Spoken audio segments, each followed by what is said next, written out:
Good morning and welcome to another travel day vlog in our life. അപ്പോൾ ഇപ്പോൾ നമ്മൾ പോകുന്നത് ഹൈദരാബാദിൽ നിന്ന് രാജമണ്ഡ്രി എന്ന സ്ഥലത്തേക്കാണ്, ആന്ധ്രാപ്രദേശിലുള്ളത്. എവറി ഇയർ ഒരു 2 times റോബിൻ ചേട്ടായി വർക്ക് ആവശ്യങ്ങൾക്കൊക്കെ വേണ്ടിയിട്ട് പോകാറുണ്ട്. ഇതിന് മുന്നേ ഞാനും കൂടെ പോയിട്ടുണ്ട്. This time I thought of documenting it. കാരണം കൊച്ചുമായിട്ട് ഞങ്ങൾ 3 ആളും കൂടെ ആദ്യമായിട്ടാണ് പോകുന്നത്. ഇവിടെ ഈ അലങ്കോലമായിട്ട് കിടക്കുന്ന സാധനങ്ങളൊക്കെ നമുക്ക് കൊണ്ടുപോകാനുള്ളതാണ്. ഈ ബോള്, ആ സോഫയിലിരിക്കുന്ന സാധനങ്ങൾ, ഇതെല്ലാം കൊണ്ടുവരാനുള്ള കാരണം നമ്മൾ പോയിട്ട് സ്റ്റേ ചെയ്യുന്നത് ഈ ബാച്ചിലേഴ്സ് മാത്രം പോയി താമസിക്കുന്ന സ്ഥലമാണ്.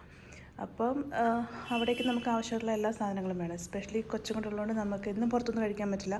അപ്പോൾ കുക്കിംഗ് നമ്മൾ തന്നെ സ്വയം ചെയ്യേണ്ടതുകൊണ്ട് ഞാൻ അത്യാവശ്യം പാത്രങ്ങളും എല്ലാം കൊണ്ടുപോകുന്നുണ്ട്. ഓക്കെ,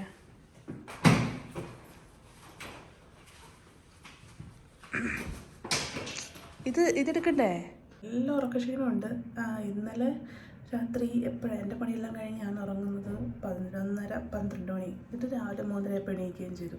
സോ നല്ല ക്ഷീണമുണ്ട്. ഇപ്പോൾ സമയം 4:30 ആവണേ ഉള്ളൂ. ഇനി നമ്മളിപ്പോൾ ഇറങ്ങിയാൽ നമ്മൾ വൈകിട്ട് ആക്ച്വലി ഇവിടെ നിന്നൊരു 8 മണിക്കൂർ ഡ്രൈവേ ഉള്ളൂ. പക്ഷേ നമുക്ക് വളരെയധികം നിർത്തി പോകുമ്പം എങ്ങനെയാണെങ്കിലും നമ്മൾ 12 hours എടുക്കും. സോ ഓട്ടോമാറ്റിക്കലി അവിടെ ചെല്ലുമ്പോൾ രാത്രി 8 മണി 9 മണി ഒക്കെ ആവുമായിരിക്കും. Okay, let's see.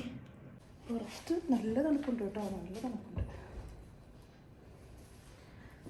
സ്വെറ്റർ എന്തെങ്കിലും അത്യാവശ്യം. ഈ വർഷം വിൻ്റർ കുറച്ച് നേരത്തെ തുടങ്ങിയതുകൊണ്ട് സ്വെറ്ററൊക്കെ ഇല്ലാതെ നമുക്ക് പുറത്തേക്ക് പോകാൻ പറ്റില്ല. അപ്പോൾ നമ്മളൊരു 5 മണിയൊക്കെ ആയപ്പോൾ സ്റ്റാർട്ട് ചെയ്തു. ഏർലി മോർണിംഗ് തന്നെ ഹൈദരാബാദ് ഓണാണ്. ട്രാഫിക് കൂടും മുന്നേ സിറ്റി ക്രോസ് ചെയ്യണം എന്നുള്ളതുകൊണ്ടാണ് നമ്മൾ ഒരു 5 മണിക്കൊക്കെ ഇറങ്ങുന്നത്. അല്ലെങ്കിൽ നമുക്കൊരു 6 മണി 7 മണിയൊക്കെ ആയിട്ട് ഇറങ്ങിയാലും മതി. 6 മണിയായല്ലേ, പക്ഷേ നേരം വെളുക്കുന്നതിൻ്റെ ഒരു ലക്ഷണമില്ലല്ലോ. ഒരു 2 hours ഡ്രൈവ് കഴിഞ്ഞ് നമ്മളൊരു കോഫി ബ്രേക്ക് എടുത്തു. ആക്ച്വലി എനിക്കിന്ന് വാഷ്റൂമിൽ പോകണമായിരുന്നു.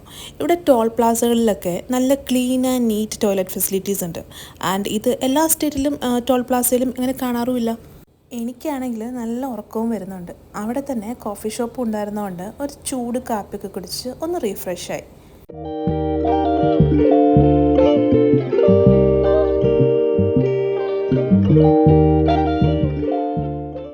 എനിക്ക് രാവിലെ ഇറങ്ങിയിട്ട് ഒരു കോഫി കുടിച്ചില്ലെങ്കിൽ ഛർദ്ദിക്കാനൊക്കെ വരും. ഞാൻ പണ്ട് തൊട്ടേ ഭയങ്കര മോഷൻ സിക്നസ് ഉള്ള ഒരാളാണ്. ഞാൻ വണ്ടിയിൽ കയറി ഒന്ന് യാത്ര ചെയ്ത് തുടങ്ങുമ്പോഴേ ഞാൻ ഛർദ്ദിച്ചു തുടങ്ങും.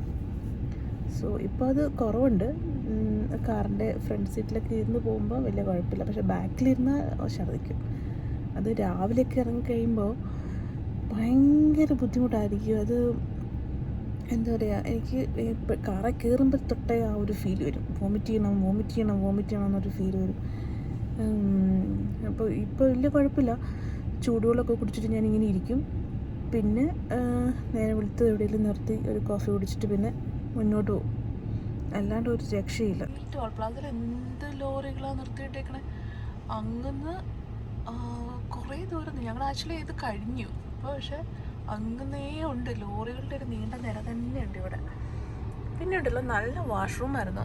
അത് വലിയ മോഡേൺ വാഷ്റൂം അല്ലെങ്കിലും നല്ല ക്ലീനായിട്ട് നല്ല നീറ്റായിട്ട് ഒരു കഴുകിയൊക്കെ ഇട്ടിട്ടുണ്ട്. നല്ല വാഷ്റൂം. ഈ റോഡ് ട്രിപ്പ് പോകുമ്പോൾ ഏറ്റവും വലിയ പ്രശ്നം ഈ വാഷ്റൂമാണ്. പീരിയഡ്സ് ഒക്കെ ആകുന്ന സമയത്താണെങ്കിൽ ഈ വാഷ്റൂം ഇല്ലാത്തൊരവസ്ഥ, നല്ലൊരു വാഷ്റൂം കിട്ടാത്തൊരവസ്ഥ ഒരു ഭയങ്കര ഭയാനകമാണ്. ഇങ്ങനെ ഒരാളാണ് നല്ല ഉറക്കം.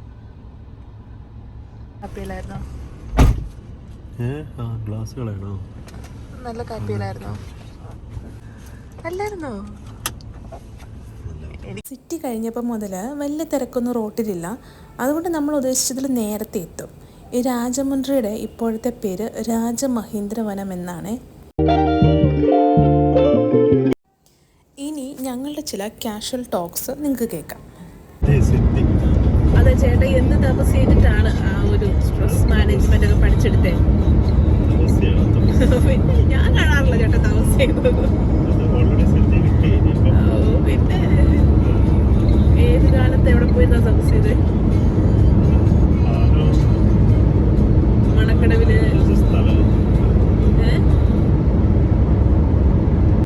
മണക്കടവിൽ വെച്ചിട്ടാണോ തപസ് ചെയ്തത്?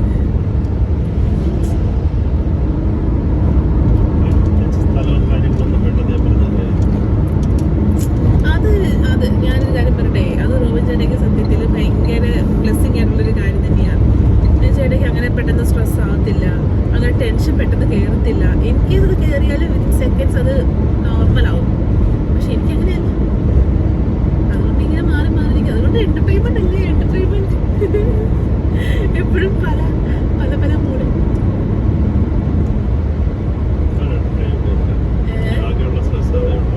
എന്ത് എന്റെ മൂഡ് ഷിഫ്റ്റ് ചെയ്തു. എത്ര 4 കൊല്ലമായിട്ട് ഇതുവരെ ഇത് ഹാൻഡിൽ ചെയ്യാൻ പഠിച്ചില്ലെങ്കിൽ ചെയ്യാം. അപ്പം ഞങ്ങൾ ആ സംസാരിച്ചത് മുഴുവൻ സ്ട്രെസ് മാനേജ്മെൻറ്റിനെ കുറിച്ചായിരുന്നേ. ഞങ്ങൾ രണ്ടാളും ആക്ച്വലി 2 ധ്രുവങ്ങളിൽ നിൽക്കുന്ന ആൾക്കാരാണ്. എനിക്കാണെങ്കിൽ ചെറിയ കാര്യം മതി സ്ട്രെസ് കയറാൻ. ചേട്ടായിക്കാണെങ്കിൽ അങ്ങനെ പെട്ടെന്നൊന്നും സ്ട്രെസ് ആൻഡ് ടെൻഷൻ കയറുകയില്ല. അതായിരുന്നു ഞങ്ങളുടെ ടോക്ക്. പിന്നെ ചേട്ടൻ ഇതുവരെ എൻ്റെ മൂഡ് സ്വിങ്സ് ഹാൻഡിൽ ചെയ്യാൻ പഠിച്ചിട്ടില്ലാത്രേ. ഇനി പഠിക്കുമാവോ? വല്ലപ്പോഴും മാത്രമാണ് ഞാൻ ഈ ഡ്രൈവിംഗ് സീറ്റിൽ കയറുന്നത്, അതും കൊച്ചുറങ്ങുമ്പോൾ മാത്രം. എനിക്ക് ഡ്രൈവിംഗ് പഠിക്കാൻ വലിയ ഇഷ്ടമായിരുന്നു. പഠിച്ചു കഴിഞ്ഞ് ഡ്രൈവ് ചെയ്യാൻ ഭയങ്കര മടിയായി. എന്നെപ്പോലെ വേറെ ആരെങ്കിലും ഉണ്ടോ ആവോ? ഇന്നത്തെ കാലത്ത് ഡ്രൈവിംഗ് പഠിച്ചിരിക്കേണ്ടത് ഒരാവശ്യം തന്നെയാണല്ലോ. എപ്പോഴാണ് ഒരു ഉപയോഗം വരുന്നതെന്ന് പറയാൻ പറ്റില്ലല്ലോ. ഹൈവേയിലൊക്കെ ഞാൻ ഓടിക്കുമ്പോൾ എനിക്ക് സേഫായിട്ട് തോന്നുന്ന സ്പീഡ് ഒരു 70-80 ഒക്കെയാണ്. എക്സ്പേർട്ട് ഡ്രൈവേഴ്സായ ചില വെട്ടാവിളിയന്മാരൊക്കെ പറയാറുണ്ട് ആ സ്പീഡിൽ വണ്ടി എഴയുമായിരിക്കുമെന്ന്.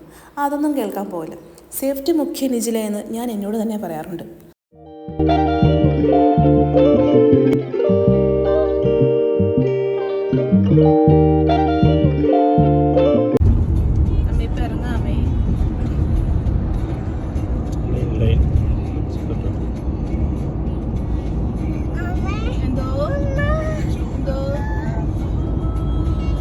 ബ്രേക്കിന് വേണ്ടി കാറിൽ നിന്ന് ഇറങ്ങുമ്പോൾ ഉള്ള സന്തോഷം. ഇവിടെ ഒരു EV ചാർജിങ് സ്റ്റേഷനൊക്കെ ഉണ്ട്.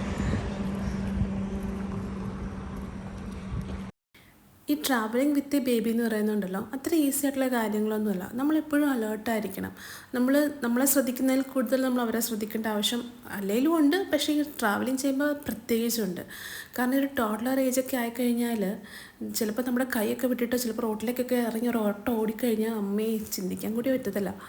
സോ എപ്പോഴും നമ്മൾ അലേർട്ടായിരിക്കണം when we are travelling with a baby. ഇങ്ങനെ കൊഞ്ചലാണല്ലോ.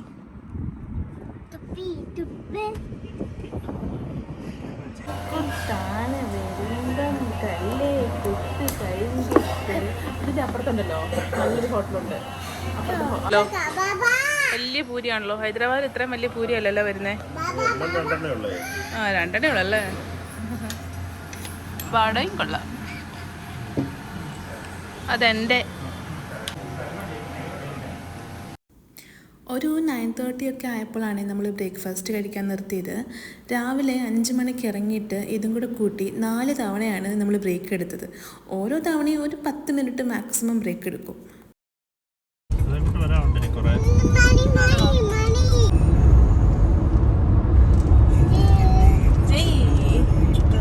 ഞാൻ ത്രേസൂനെയും കൊണ്ട് അവൾക്ക് 25 ദിവസം ഉള്ളപ്പോൾ മുതൽ ട്രാവൽ ചെയ്യാൻ തുടങ്ങിയതാണ്. ഫ്ലൈറ്റിലും കാറിലും ഒക്കെ ഇതിനിടയ്ക്ക് ഞങ്ങൾ കുറേ വട്ടം ട്രാവൽ ചെയ്തു. അതുകൊണ്ട് ഇപ്പോൾ അവളെ കാറിൽ എങ്ങനെ മാനേജ് ചെയ്യണമെന്നൊക്കെ ഞങ്ങൾ പഠിച്ചു. നമ്മളെക്കാൾ കൂടുതൽ പിള്ളേർ പെട്ടെന്ന് ടയേർഡാകും. അതുകൊണ്ട് നമുക്ക് ആവശ്യമില്ലെങ്കിലും അവർക്ക് വേണ്ടി ബ്രേക്ക് എടുത്ത് അവരെ നന്നായിട്ട് ഫീഡ് ചെയ്ത് സ്നാക്സൊക്കെ കൊടുത്ത് കംഫർട്ടബിളാക്കി വേണം റോഡ് ട്രിപ്പ് പോകാൻ. ആൻഡ് ദ മോസ്റ്റ് ഇമ്പോർട്ടൻറ്റ് കാര്യം എന്താണെന്നറിയാമോ? എവറി 4 hours ഡയപ്പർ മാറ്റി വേറെ ഇടിക്കണം, അല്ലെങ്കിൽ പെട്ടെന്ന് റാഷസ് ഉണ്ടാവും. ത്രേസിക്ക് ഡയപ്പർ റാഷസ് ആകെ ഉണ്ടായിട്ടുള്ളത് ഞങ്ങളിങ്ങനെ റോഡ് ട്രിപ്പ് പോകുമ്പോൾ മാത്രമാണ്. കാരണം കൂടുതൽ സമയവും കാർ സീറ്റിലൊക്കെ ഇരുന്ന് ഡയപ്പർ മാറ്റാൻ കുറച്ച് ഡിലേ ആയാൽ അപ്പോൾ റാഷസ് ഉണ്ടാകുമായിരുന്നു. ഇപ്പോൾ ആ പ്രശ്നമില്ല. അപ്പോൾ ഏകദേശം ഒരു 1:30 ആയപ്പോൾ ഞങ്ങൾ രാജമന്ത്രി എത്തി. 2 days ഞങ്ങളൊരു ഹോട്ടലിലായിരുന്നു സ്റ്റേ. നേരത്തെ ഇവിടെ എപ്പോഴൊക്കെ വന്നാലും ഈ ഹോട്ടലിൽ തന്നെയാണ് നമ്മുടെ സ്റ്റേ. ഇവിടെ നിന്നൊരു 2 days കഴിഞ്ഞ് നമ്മുടെ ഫ്ലാറ്റിലേക്ക് പോകും. എന്നാ തൊള്ള എനിക്ക് എന്തെങ്കിലും കംഫർട്ടബിൾ ആയിട്ടുള്ള സാധനം മതി. ചോറ്, സ്റ്റീംഡ് റൈസ് ഇല്ലേ?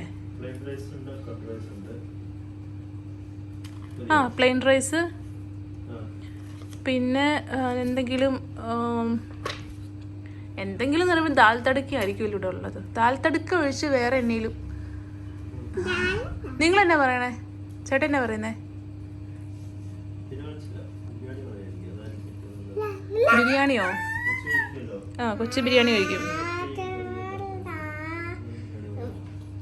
എന്തോ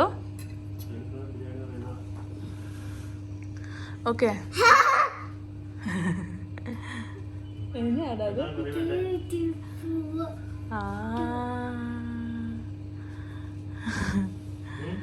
ജിഗറി മതി ആ എന്തെങ്കിലും മഷ്റൂം അല്ലെങ്കിൽ പനീർ അങ്ങനത്തെ എന്തെങ്കിലും. ഞാൻ ഓർഡർ ചെയ്തതൊന്നും അവിടെ ഉണ്ടായിരുന്നില്ലെന്ന്. അത് പിന്നെ എപ്പോഴും അങ്ങനെ ആയിരിക്കും. അതുകൊണ്ട് എനിക്ക് ബിരിയാണി തന്നെ ശരണം. ഈ ആന്ധ്ര ബിരിയാണിക്ക് നല്ല സ്പൈസിയാണ്. എനിക്കതുകൊണ്ട് ഞാനത് അത്രയ്ക്കും പ്രിഫർ ചെയ്യുന്നില്ല.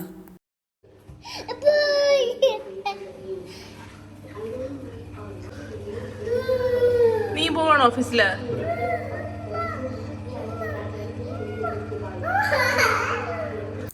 ലഞ്ച് കഴിഞ്ഞ് ഒരു 3 മണിയൊക്കെ ആയപ്പോൾ ചേട്ടായിക്ക് ഓഫീസിൽ പോകണമായിരുന്നു. പിന്നെ ഇതിപ്പോൾ ഹൈദരാബാദിലാണെങ്കിലും ഈ കരച്ചിൽ പതിവാണ്. അപ്പോൾ ഓഫീസിൽ പോകാൻ ഇറങ്ങുമ്പോൾ ഉള്ള കരച്ചിൽ കുറച്ച് കഴിയുമ്പോൾ അത് ശാന്തമാകും. ഇതിപ്പോൾ വേറെ ഒരു സ്ഥലത്തായതുകൊണ്ട് അവൾക്ക് ഒട്ടും ഇഷ്ടമല്ല ഇങ്ങനെ ഒരു റൂമിൽ അടച്ചുപൂട്ടിയിരിക്കാൻ. അതുകൊണ്ട് കുറച്ചധികം സമയം ഈ കരച്ചിലുണ്ടായിരുന്നു.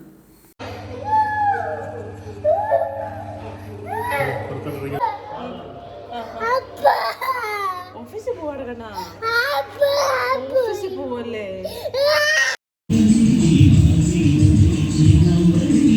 ഇച്ചിരി നേരം കരഞ്ഞു, പിന്നെ സമാധാനിപ്പിച്ചു. അതുകൊണ്ട് ഈവനിങ് ആയപ്പോൾ അപ്പോൾ നേരത്തെ റൂമിൽ തിരിച്ചു വന്നു. അത് കഴിഞ്ഞ് ഞങ്ങൾ 3 പേരും കൂടെ അടുത്തൊരു പാർക്കിലൊക്കെ പോയി കുറച്ച് നേരമൊക്കെ കളിച്ചു. ഒരു 7 മണിയൊക്കെ ആയപ്പോൾ അവിടെ ഒരു ലേസർ ഷോ ഒക്കെ ഉണ്ടായിരുന്നു. അതൊക്കെ കണ്ട് ഹോട്ടലിൽ തിരിച്ചു വന്നു. ഇതായിരുന്നു ഞങ്ങളുടെ ഒരു travel day. Thank you for watching. By.